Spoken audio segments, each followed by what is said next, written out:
Hoje falaremos sobre a anatomia do sistema respiratório. Começaremos pela anatomia das vias aéreas superiores. Aqui temos o corte de uma cabeça, um corte sagital. E como ponto de localização temos aqui o vestíbulo nasal. Percorreremos toda a trajetória do ar, beleza? Já na cavidade nasal podemos notar algumas estruturas. Esta aqui é a concha nasal inferior, que é um osso por si só, ali colado ao osso da maxila. Acima da concha nasal inferior está a concha nasal média e a concha nasal superior. A concha nasal média e a superior já fazem parte do osso etimoide. Entre as conchas existem espaços, através dos quais drenam secreções. Este espaço inferior à concha nasal inferior é o meato nasal inferior, e por ele drenam as secreções da via lacrimal. Este espaço superior à concha nasal inferior e inferior à concha nasal média é o meato nasal médio. Nele drenam as secreções dos seios anteriores, que são o seio frontal, as células anteriores do seio etimoidal e os seios maxilares. Acima da concha nasal média, inferior à concha nasal superior, está o meato nasal superior. Nele drenam as secreções dos seios posteriores, as células posteriores do etimoide e a célula esfenoidal, ou seio esfenoidal. Beleza? Ainda aqui, na cavidade nasal, perto ali da coana, podemos ver o ósteo faríngeo da tuba auditiva. Acima dele estaria ali a tonsila faríngea. Beleza? Lembrem-se, gente, que a inervação da cavidade nasal é feita pela V2 do trigêmeo, que é o quinto par de nervo craniano, ou seja, a sua raiz maxilar.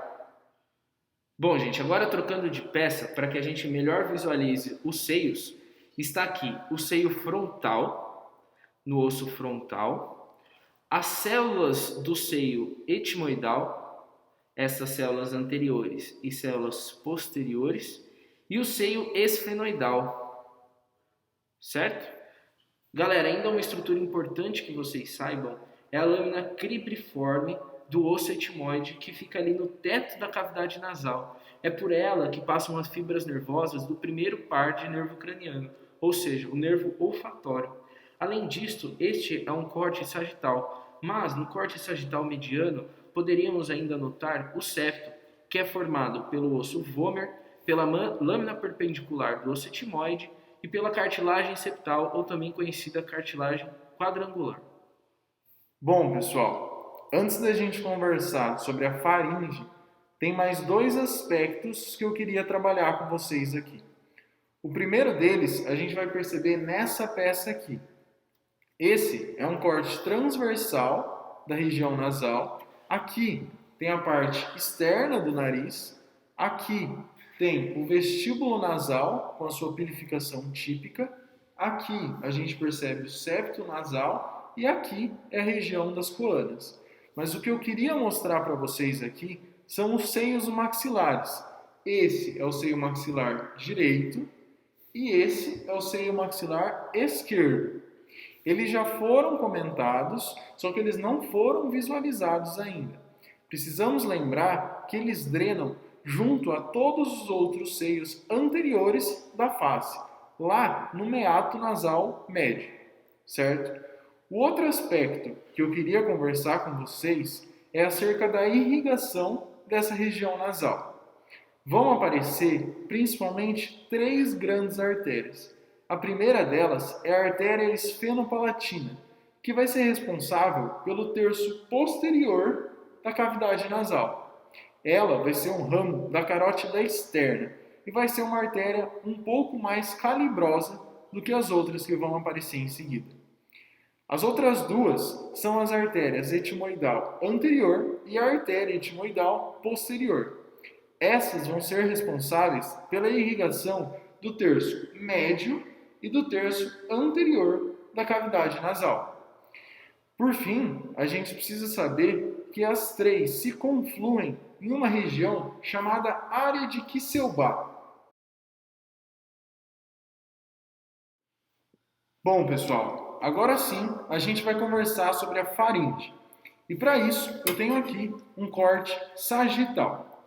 Primeiramente, a gente tem que lembrar que a faringe vai ser dividida em três grandes porções. A primeira delas é a nasofaringe, que é essa região aqui. Ela é delimitada anteriormente pelas coanas. Então aqui a gente tem a comunicação da cavidade nasal com a faringe propriamente dita. Inferiormente, ela vai ser delimitada pela linha do palato ósseo. Aqui já começa a orofaringe. Essa vai ter uma comunicação anterior com a cavidade oral. Essa delimitação é chamada de istmo das fauces, que vai ser melhor estudado quando a gente conversar sobre sistema digestório. E por fim, a gente tem aqui a hipofaringe, também chamada de laringofaringe. Ela é delimitada superiormente pelo osso hioide e inferiormente pelo músculo cricofaríngeo. Além disso, outro ponto que a gente precisa lembrar da faringe é o anel de Waldeyer. Anel porque em uma vista anterior ou em uma vista posterior, ele tem um aspecto circular. Então, os seus componentes vão ser a tonsila faríngea, que fica nessa região, ela também é chamada de adenoide, a tonsila palatina, que fica nessa região. Aqui a gente tem o arco palato-glosso e aqui o arco palato-faríngeo. Entre eles a gente tem a amígdala. E por fim, a gente também tem a tonsila lingual, que fica na raiz da língua. A gente precisa lembrar que todas essas são tecidos linfóides. Elas não são linfonodos, ou seja, elas são tecido linfático extranodal. Por isso que são chamadas de tonsilas. Bom, gente, dando continuidade ao nosso estudo, falaremos agora sobre as cartilagens da laringe. Esta aqui é uma visão anterior da laringe e esta é uma visão inferior da língua. Então, em posição anatômica, esta peça estaria assim: a língua anteriorizada, esta face anterior da laringe e esta face posterior da laringe. Bom, voltemos à face anterior da laringe. Este aqui é o osso hioide. Percebam que ele se conecta à cartilagem tireoide por ligamentos. Este é o ligamento tíreo-hioide lateral. Ele sai do corno maior do osso hioide para o corno superior da cartilagem tireoide, que aqui está seccionado. Dentro desse ligamento tíreo-hioide lateral, existe uma outra cartilagem, que é a cartilagem trícia. Além desses ligamentos tireoides laterais, existe o ligamento tireoide mediano. Beleza? Bom, agora esta é a cartilagem tireoide. Percebam aqui que ela tem um Vzinho. Esta é a incisura tireoide superior. E em sua ponta existe uma protuberância, ou o famoso pomo de Adão. Esta é a protuberância laríngea. A cartilagem tireoide, ela se conecta a uma outra cartilagem inferior, que é a cartilagem cricoide. Ela se conecta pelo ligamento cricotireoide mediano, esta membrana aqui. E esta é a cartilagem cricoide, o arco da cartilagem cricoide, esta é a cartilagem tireoide e aqui está o ligamento. Percebam que ele é membranáceo. E essa membrana é muito importante no acesso à via aérea rápido em ambiente pré-hospitalar de emergência, porque aqui se realiza a cricotireoidostomia. E aqui, conectando a cartilagem cricoide com os arcos da traqueia, existe o ligamento cricotraqueal. Numa visão posterior, temos a epiglote, percebam aqui o dorso da língua, a raiz, da língua, a epiglote, o pecíolo da epiglote. Fechando aqui, temos o arco da cartilagem cricoide aqui a cartilagem tireoide. Acima da cartilagem cricoide, existem outras duas cartilagens. A aritenoide e a corniculada, na ponta da cartilagem aritenoide. Aritenoide e corniculada. A aritenoide, ela se liga à cartilagem cricoide pelo ligamento cricoaritenoide. Beleza? Olha aqui esta outra peça, uma visão posterior.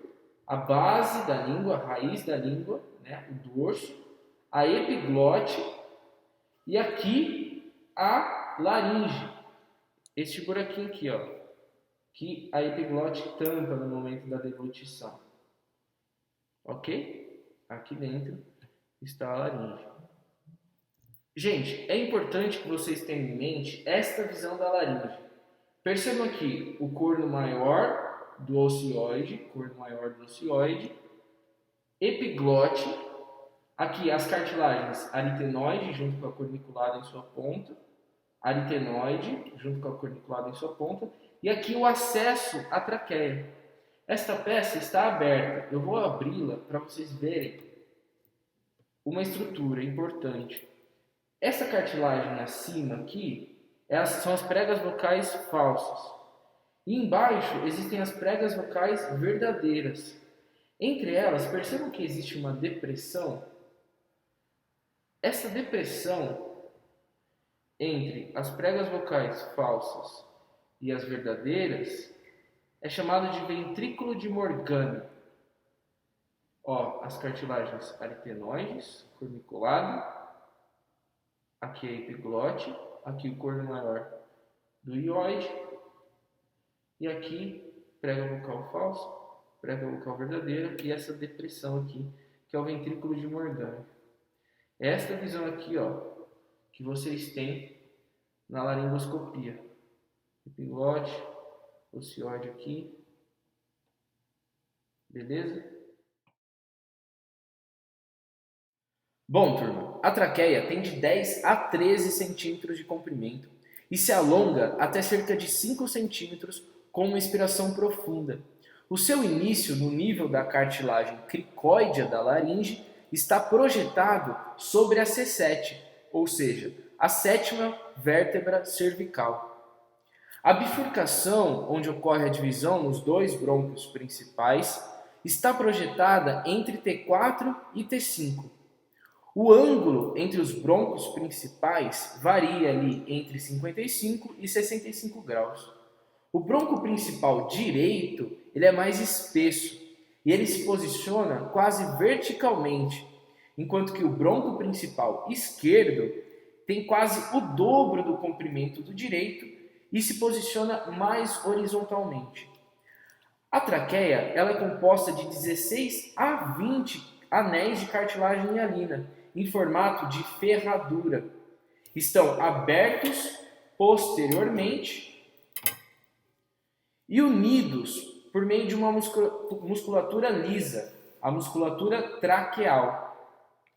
Bom, pessoal, passada a traqueia, a gente chega aos brônquios principais. Lembrando que a região final da traqueia é denominada de carina, que é essa região aqui.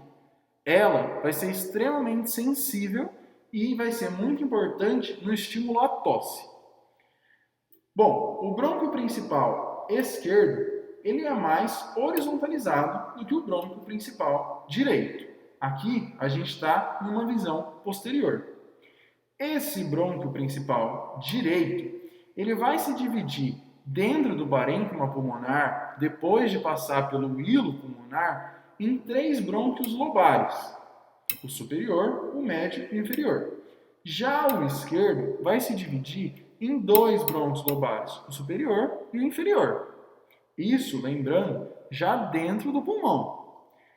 Cada um desses lobares irá dar origem a alguns brônquios segmentares. Do lado direito, dentro do pulmão direito, nós teremos 10 brônquios segmentares. Já do lado esquerdo, nós teremos 9 brônquios segmentares. Lembrando que é o 7º brônquio que não vai estar presente. Por isso a diferença. Esses brônquios segmentares vão se dividir em bronquíolos que vão se ramificando até chegar em bronquíolos terminais. Esses bronquíolos terminais são quem vão suprir os ácidos pulmonares e aí vai chegar todo esse ar até os alvéolos para que ocorra a hematose, conforme a gente vai estudar em fisiologia pulmonar. Enfim, nós chegamos ao pulmão. Vale lembrar que tudo que foi conversado a partir de brônquios principais já acontecia dentro do parênquima pulmonar.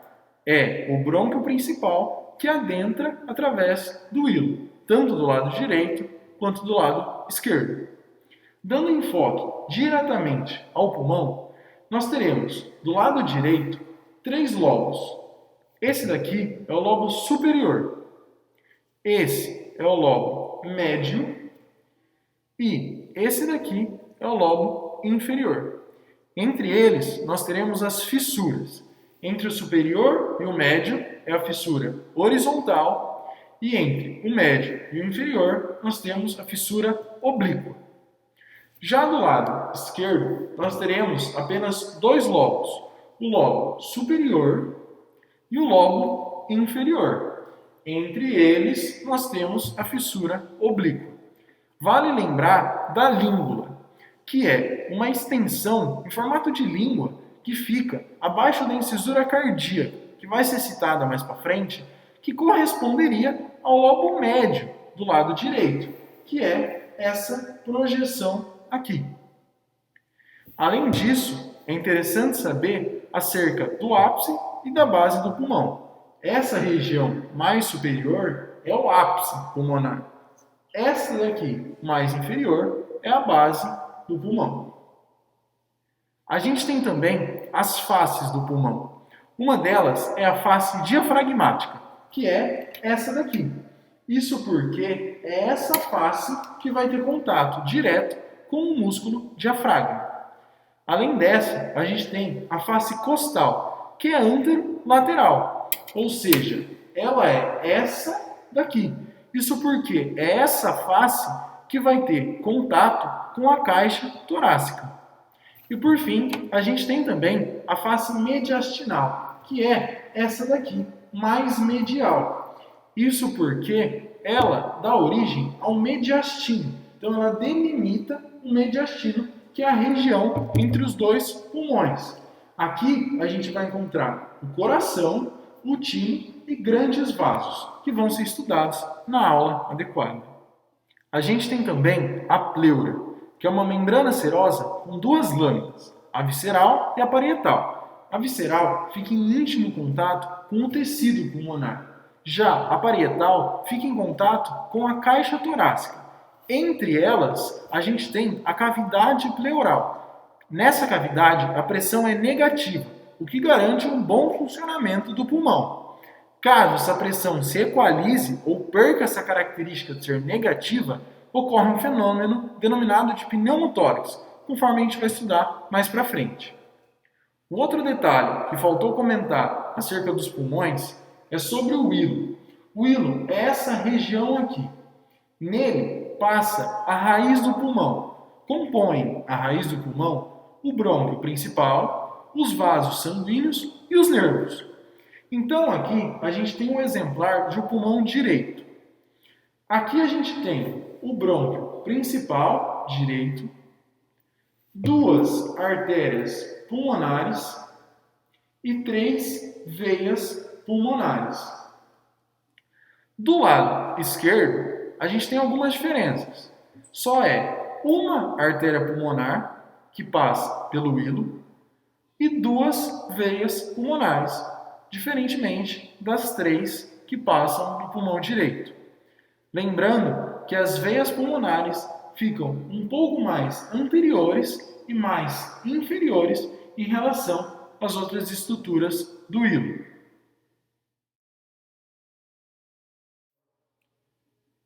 Muito bem, pessoal. Então aqui a gente tem um cadáver com todas as estruturas que a gente comentou desde o início.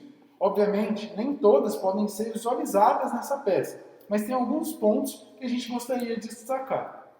Bom, gente, percebam aqui as cartilagens da laringe, então a cartilagem tireoide e a cartilagem cricóidea, entre elas o ligamento entre a cartilagem tireoide e a cricóidea e o início da traqueia, que corresponde ao final da cartilagem cricóide, beleza? Então, a traqueia, ela se inicia na cartilagem cricóide e vai de 10 a 13 centímetros até a bifurcação dos brônquios.